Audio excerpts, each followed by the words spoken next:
পুনৰ উচ্ছেদ অভিযান চলিব নগাঁও জিলাৰ ৰূপহীহাটৰ যি বকতগাঁও গাঁও আছে বকতগাঁৱৰ যি খাটোৱাল মৌজাৰ অন্তৰ্গত 12 নং দাগত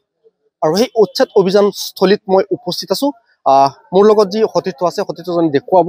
যে যিখন ঠাইত উচ্ছেদ হ'ব সেই ঠাইৰ পৰিৱেশ ইয়া আছিল ৰূপহীহাটৰ যি বকতগাঁও আছে 12 নং দাগৰ যি গ্ৰেজিং ৰিজাৰ্ভৰ নামত 38 বিঘা মাটি আছিলে সেই 38 বিঘা মাটিত ইয়াত উল্লেখ কৰিব লাগিব কিছু কথা দৰ্শকসকলৰ কাৰণে ইয়াত 38 বিঘা মাটিৰ ভিতৰত 12 বিঘা মাটি যি পূৰ্বৰ ৰূপহী উন্নয়ন খণ্ড আৰু বৰ্তমানৰ গৰাজান উন্নয়ন খণ্ড আছে সেই উন্নয়ন খণ্ডৰ নামত আৰু 3 বিঘা মাটি আছিলে যি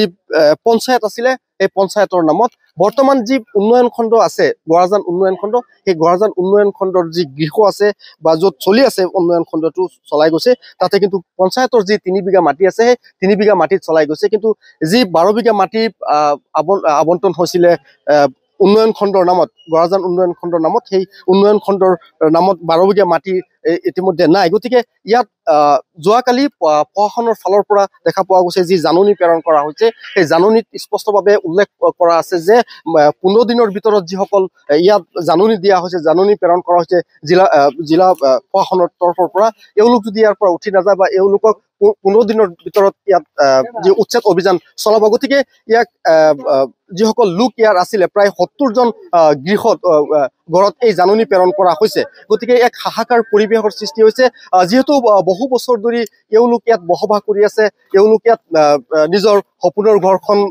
বান্ধি সপোনৰ ঘৰখন সাজি থাকি আছে গতিকে ইয়াত মই পৰিৱেশ দেখুৱাই আছো ইয়াত বহু লোক আছে যিসকলৰ ঘৰত ইতিমধ্যে জাননী প্ৰেৰণ কৰা হৈছে জিলা প্ৰশাসনৰ পৰা মই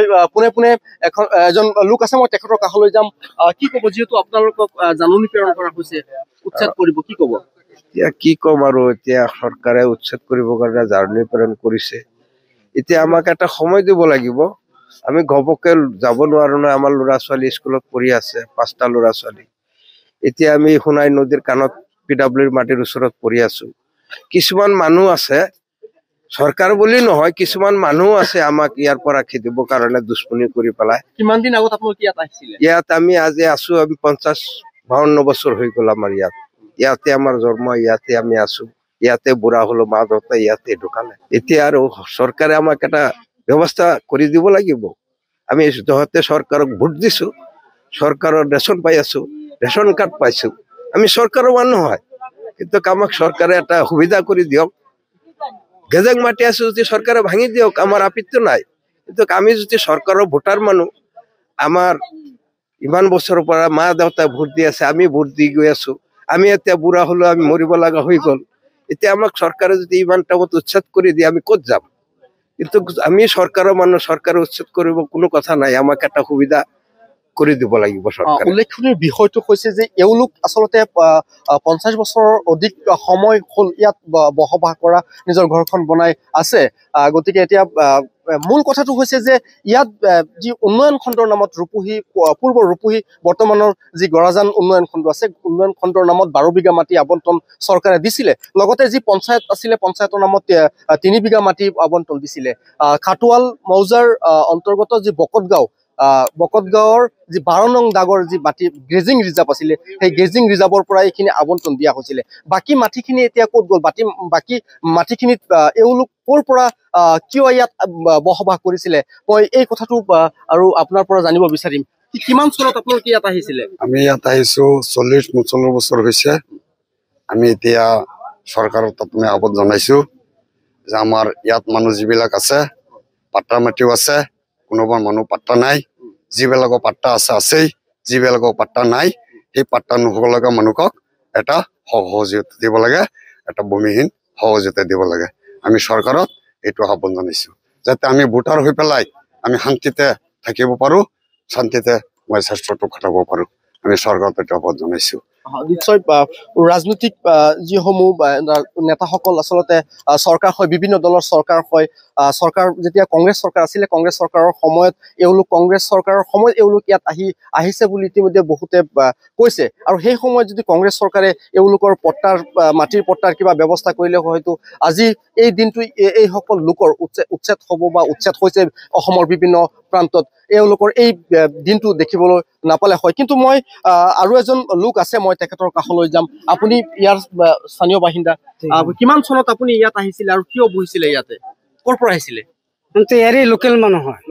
লোকেল মানুহ আপুনি গম পাইছিলে যে গ্ৰেজিং ৰিজাৰ্ভৰ মাটি হয় চৰকাৰী মাটি হয় গেজিং ৰিজাৰ্ভ বুলি আমি গম পোৱা নাই গেজিং বুলি চৰকাৰী মাটি বুলি গম পাইছো কিন্তু গেজিং ৰিজাৰ্ভ বুলি আমাৰ জনামতে আমাৰ ইয়াৰ পৰা অলপ পশ্চিম ফালে এটা দলং আছে দলংটো পাৰ হৈ তাত এটা পিল আছে সেইটো হয় গেজিং ৰিজাৰ্ভ হ'ব পাৰে তাত ডাঙৰ মছজিদ বনালে গুৰুস্থান আছে সেইখিনি গেজিং বুলি হ'ব পাৰে সেইটো আমি ইমানখিনি ক'ব নোৱাৰো কিন্তু আমাৰ শুনা মতন মানে সেইখিনি গেজিং হ'ব পাৰে আমাৰ এইখিনি গেজিং হ'ব নোৱাৰে কেলে আমাৰ এইখিনি এটা শুনাই আছে আৰু এতিয়া এইখিনি হৰমুগত আছে PWD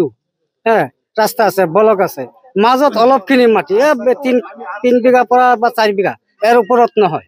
এইখিনি মাটি কিন্তু চৰকাৰে এই উচ্ছেদ কৰিব নালাগিছিল যেটো সময়ত এওঁলোক বিভিন্ন স্থানৰ পৰা ইয়াত আহি গৃহ বনাইছিলে ঘৰ বনাইছিলে সেই সময়ত যদি ৰাজনৈতিক নেতাসকলে বা ইয়াৰ যিসকল স্থানীয় যিসকল লোক আছে যিসকলে বিচাৰ বা যিসকল মাতাব্বৰ আছে মাতাব্বৰ বুলি কৈছো এওঁলোকে যদি সেই সময়ত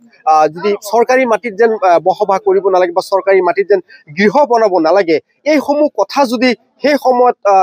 কিছু সংখ্যক ভাৱে যদি বুজাই দিলে হয় এওঁলোকক নিশ্চয় এওঁলোক আজি এই পৰিৱেশত নপৰিলে হয় গৃহহীন নহলে হয় ইহঁতৰ যি সপোনৰ ঘৰখন উচ্ছেদ নহলে হয় গতিকে যিসকল লোক সেই সময়ত ইয়াৰ মুৰব্বী বা ইয়াৰ যিসকল লোক আছিলে মাতাব্বৰ ধৰণৰ মানুহ আছিলে এওঁলোকৰ কিছু ভুল আছে যাৰ বাবে এওঁলোক বিভিন্ন স্থানৰ পৰা অহাৰ পিছত এওঁলোকক উচুটনি দিছে যাৰ বাবে এওঁলোকে ইয়াত চৰকাৰী মাটিত গৃহ বনাইছে আজি সেই গৃহ উচ্ছেদ হ'ব চৰকাৰ প্ৰশাসনৰ তৰফৰ পৰা জাননী প্ৰেৰণ কৰা হৈছে গতিকে সামগ্ৰিকভাৱে আমি আৰু জনাই যাম যেহেতু যোৱাকালি প্ৰশাসনৰ ফালৰ পৰা জাননী ঘৰে ঘৰে জাননী প্ৰেৰণ কৰা হৈছে মুঠ 38 বিঘা মাটিত উচ্ছেদ অভিযান চলিব ইয়াৰ মাজত মই 12 বিঘা মাটি যি পূৰ্বৰ ৰূপহী উন্নয়ন খণ্ড নাম আছিলে বৰ্তমানৰ যি গৰাজান উন্নয়ন খণ্ড হৈছে গৰাজান উন্নয়ন খণ্ডৰ নামত আছিলে আৰু 3 বিঘা মাটি আছিলে যি এটা পঞ্চায়ত ইয়াত আছে ৰূপহী পঞ্চায়তৰ নামত আৰু সেই 12 বিঘা মাটি ক'ত গ'ল বাকি মাটিখিনি ক'ত গ'ল সামগ্ৰিকভাৱে পৰৱৰ্তী প্ৰতিবেদনত আমি দৰ্শকসকলৰ কাৰণে জনাই যাম ৰকিবুলৰ কাহত বহাই মানে ৰাতুল কলিতা নামৰ কংগ্ৰেছৰ এজন স্পোক্সমেন তেখেতে ক'লে যে ৰকিবুল থাকোঁতে ইয়াত নগাঁও জিলাত কোনো ধৰণৰ ইভিকশ্যন কৰিব নোৱাৰিব এইটো তেখেতে চেলেঞ্জ কৰিলে কি কাৰণত কৰিলে মই নাজানো কিন্তু আজি যেতিয়া ইভিকশ্যন নোটিছবিলাক দিছে আৰু যদি ইভিকশ্যনবিলাক এইবিলাক হয় তেনেহ'লে তাৰ জবাব ৰকিবুল হুছেইনে ৰাইজৰ আগত দিব লাগিব আৰু ৰাতুল কলিতাও ৰাইজৰ ইয়াৰ জবাব বিচাৰিব যিহেতু ৰকিবুল হুছেইনৰ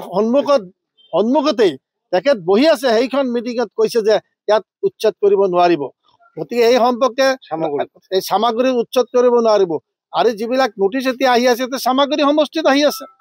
গতিকে সামগ্ৰী সমষ্টিৰ নোটিছবিলাক এই ৰাতুল কলিতা ৰকিবুলক লৈ পেলাই ষ্টে কৰিব লাগিব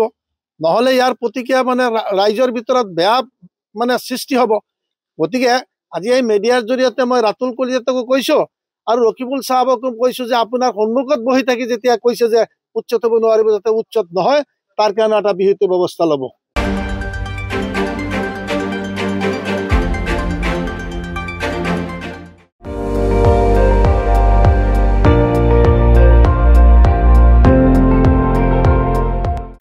আপুনি চাই আছে ND24